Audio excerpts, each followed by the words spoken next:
যাদের শরীরে দুইটি দাগ আছে ওই শরীর কখনো জাহান্নামে যাবে না, সে অবশ্যই জান্নাতে যাবে। হাদিসটি সহিহ তিরমিজির 1669 নম্বর হাদিস এবং সহিহ আত-তারগিবের 1376 নম্বর হাদিস।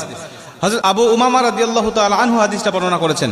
রাসূল সাল্লাল্লাহু আলাইহি ওয়াসাল্লাম বলেন, যাদের শরীরে দুইটা দাগ আছে এবং যাদের শরীর থেকে 2 ফোঁটা তরল পদার্থ নির্গত হয় ওই শরীর কখনো জাহান্নামে যাবে না, সে অবশ্যই জান্নাতে যাবে এবং আল্লাহ পাকের কাছে এই শরীরটা সবচেয়ে প্রিয় শরীর। রাসূল সাল্লাল্লাহু আলাইহি ওয়াসাল্লাম বলেন, 1 নম্বর দাগ হলো যে ব্যক্তি জিহাদের ময়দানে আল্লাহকে খুশি করার জন্য, আল্লাহর দ্বীন কায়েম করার জন্য অথবা আল্লাহর সন্তুষ্টির জন্য যে ব্যক্তি বাতিলের মোকাবেলা করতে গিয়ে শত্রু পক্ষের আঘাতে তার শরীরে ছোট্ট একটা দাগও যদি বসে যায়, এই দাগটা কিয়ামতের ময়দানে সুপারিশ করে বা এই দাগটা থাকার কারণে কিয়ামতের ময়দানে আল্লাহ পাক তাকে জান্নাতে দিয়ে দিবে। নবীজি সাল্লাল্লাহু আলাইহি ওয়াসাল্লাম বলেন, 2 নম্বরে ফরজ ইবাদত সমূহের কোন একটি দাগ যদি তার শরীরে দেখা যায়, যেমন নামাজ পড়তে পড়তে সেজদা দিতে দিতে কপালে